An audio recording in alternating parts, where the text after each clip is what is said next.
کہ جب حکم آ جائے تو پھر حکم ماننا ہے، ادب. اور اس بات پہ ہمارے طالب علم بڑے پکے ہیں. مرید آج کل کے اس مسئلے میں بڑے کہتے ہیں صاحب نے خود کہا ہے کہ خیر صلاح ہے. انہوں نے خود کئی دفعہ کہا ہے جی تسی بڑے سیانے ہو، تانوں مطلب دی گل دی سمجھ جلدی لگتی ہے. انہوں نے خود کہا ہے کہ ٹائم ہو تو آیا کرو. یہ کب انہوں نے کہا ہے کہ مجبوری ہے روز ہی آنا؟ یہ انہوں نے کب کہا؟ ان کو بھی تو پتہ ہے نا مجبور ہے. تو آپ کو بھی تو پتہ ہے نا کہ ان کا آپ سے پیار ہے. آپ اس پر بھی تو تھوڑا غور کریں نا. لیکن ہم مرضی کا وہ ایک آدھ فکرہ نا، مرضی کا. وہ ایک طالب علم یہاں سے گیا تو میرا دل نہیں تھا جائے، تو وہ کہنے لگا جی مجھے حضرت صاحب نے خود کہا ہے، حضرت صاحب نے خود کہا. میں پوچھ کے آیا ہوں. تو جو ہمارے کچھ سنگی تھے بیچ میں پیار والے، وہ کہنے لگے آندہ میں پوچھ کے آیا. میں کیا آندہ وہ بھی ٹھیک ہی ہے. تو انہوں ساکھیا سی میں جاواں تو میں انہوں کی آندہ. میری بات کی سمجھ آئی ہے نا جی. جب ارادہ ہوا تو پھر ابے کو منا کے بھی آ گئے. جب ارادہ ہوا تو ابا جی کو میں نے جانا ہے، بزرگوں کے پاس ملنے جانا ہے. اور جب ارادہ نہ ہوا تو کہنے لگے حضرت صاحب نے خود فرمایا ہے کہ ابا راضی ہوگا تو اللہ راضی ہوگا. چھٹی مرضی کا ہے نا مزاج، تو مرضی کی کہانی. تو میں الحمدللہ مجھے تھوڑا سا پتہ ہے، ویسے بھی اپنے بال بچے کا پتہ ہوتا ہے. ہیں جی کی آندے نے پیداندی کے جیندے سال ہی ویکھی دے نے. مجھے بھی پتہ ہوتا ہے کہ آج کہاں کہاں کس کس انداز میں کیا کیا کہانی ہے، کہاں کہاں کیا سٹوری ہے. تو کبھی کبھی یہ سارا پیار ہی ہے، یہ بھی سارا اس میں بھی پیار ہی ہے. پتہ چل جاتا ہے کہ کل کہاں سے بات کر رہا تھا اور آج بات کہاں کر رہا ہے. یہ اپنا اپنا مزاج ہوتا ہے نا، اپنی طبیعت کے مطابق چلنا ہے. سنا یہی ہے کہ الامر فوق الادب، کہ جب حکم مل جائے تو پھر ادب نہیں کرنا، پھر حکم پہ. پر حضرت صدیق اکبر نے نرالا ہی کام کیا. حضور سید عالم صلی اللہ علیہ وسلم ایک صلح کرانے گئے، فرمایا میں دیر سے آیا تو جماعت کرا لینا.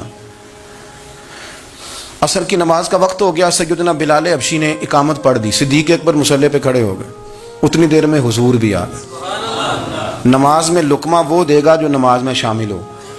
ٹوٹیوں پہ کھڑا بندہ لقمہ نہیں دے گا، پہلے وہ آ کے اللہ اکبر کا شامل ہو پھر لقمہ دے. حضور آئے، صحابہ نے ہاتھوں پہ ہاتھ مارنے شروع کیے، اطلاع کر رہے ہیں کہ لوگوں حضور آ گئے.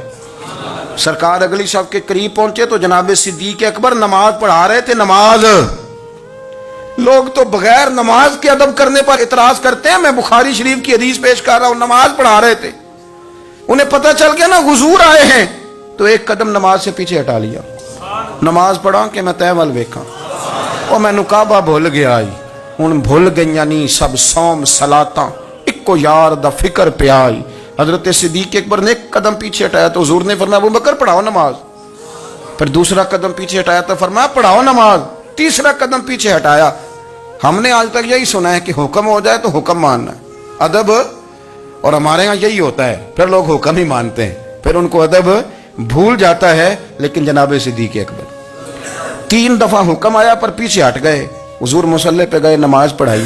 نماز کے سلام کے بعد نا حدیث میں مختلف حکم آیا، استغفار پڑھو، اللہ اکبر کہو، آیت الکرسی پڑھو، 33 بار سے مختلف اذکار آئیں. پر حضور نے آج کوئی ذکر نہیں، کوئی وظیفہ نہیں. سلام پھیرتے کہ ابو بکر میں نے جو 3 دفعہ کہا تھا نماز پڑھاؤ تو پڑھائی کیوں نہیں؟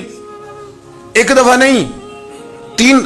کبھی کبھی ہم بھی ناراض نہیں ہو جاتے، تینوں 100 بار ہی آکھیا ہے، کہا 3 دفعہ جو کہا تھا نماز پڑھاؤ تو پھر پڑھائی. تو حضرت صدیق اکبر رو پڑے، ہاتھ دونوں باندھ دیے، گھٹنے زمین پہ رکھ دیے. عرض کرنے لگے کیا جملہ ہے، کیا ترتیب ہے.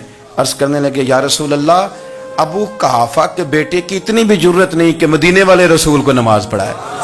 میں اتنا بھی جرت مند نہیں ہو گیا حضور، میں کیسے آپ کے آگے کھڑا رہتا اور آپ میری، یعنی این نماز کی حالت میں، این حالت نماز میں بھی ادب. نماز پڑھا کہ میں تین ول ویکھاں.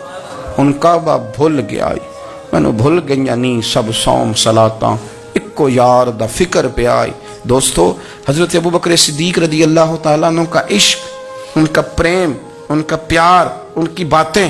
ایک دن نا حضور کے وصال کے بعد اچانک نہ اس طرف جا رہے ہیں، خاصے مسجد سے دور چلے گئے.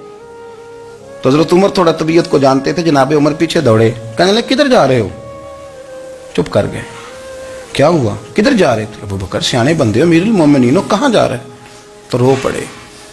کہنے لگے ایک دفعہ نا حضور سفر پہ گئے ہوئے تھے تو اس طرف سے واپس آ گئے تھے، تو مجھے خیال آیا شاید اس طرف سے آ نہ رہے ہوں. حضرت عمر رو پڑے. کہنے لگے ابو بکر اب تو حضور نے پردہ کر لیا، جنہاں دے دل بر جانی وچھڑن، کون روے پھر تھوڑا. سب روگاں دا روگ محمد جس دا نام. آپ ساری سیرت کی کتاب میں پڑھ لیں گے. ابو بکر صدیق کا وصال کس بیماری سے ہوا؟ لوگوں نے قول کیے ہیں کہ وہ سانپ کا زہر آ جاتا تھا، فلاں چیز تھی، لیکن کوئی بندہ وجہ تلاش کر سکا؟ کیا وجہ تھی وصال ہو گیا؟ کیا بیماری تھی؟ کیا تکلیف تھی؟ باقی وجوہات آپ کو ملیں گی. حضرت عثمان غنی شہید ہو گئے، حضرت عمر شہید ہو گئے، مولا علی، ابو بکر صدیق چلے گئے 63 سال کی عمر. وجہ کوئی نہیں بتائے گا. جب شدید بیمار ہوئے تو حضرت عمر فاروق نے ایک طبیب بلایا، بڑا سیانا تھا. اس نے سارا چیک کیا تو نباز تھا. کہنے لگا یار کوئی بیماری تو سمجھ میں نہیں آتی. تو حضرت عمر تھوڑا سا جلال میں، یرانہ تھا نا، جلال میں کہنے لگے ابو بکر مسئلہ کیا ہے؟ دن بہ دن کمزور ہوتے جا رہے، نماز پڑھانے کھڑے ہوتے تو ٹانگیں کانپتی ہیں، مسئلہ بتائیں کیا ہے؟ طبیب اتنا بڑا ہے، یہ تو بندہ کا چہرہ دیکھ کے بیماری بتا دیتا ہے، اور یہ کہہ رہا ہے کوئی بیماری نہیں. تو حضرت صدیق ایک بار خاموش ہیں. پھر حضرت عمر کہنے لگے ہم سارے آپ کی وجہ سے چلتے ہیں، لوگ سارے پریشان ہیں، آپ حضور کے جانشین بتاتے کیوں نہیں؟ جب تیسری دفعہ کہا تو حضرت صدیق ایک بار کہنے لگے عمر زیادہ باتیں نہ کر، تجھے پتہ نہیں مجھے کیا بیماری ہے؟ نہیں پتا تو میں بتاؤں؟ نہیں پتا تجھے؟ بول. تو جناب عمر رو پڑے.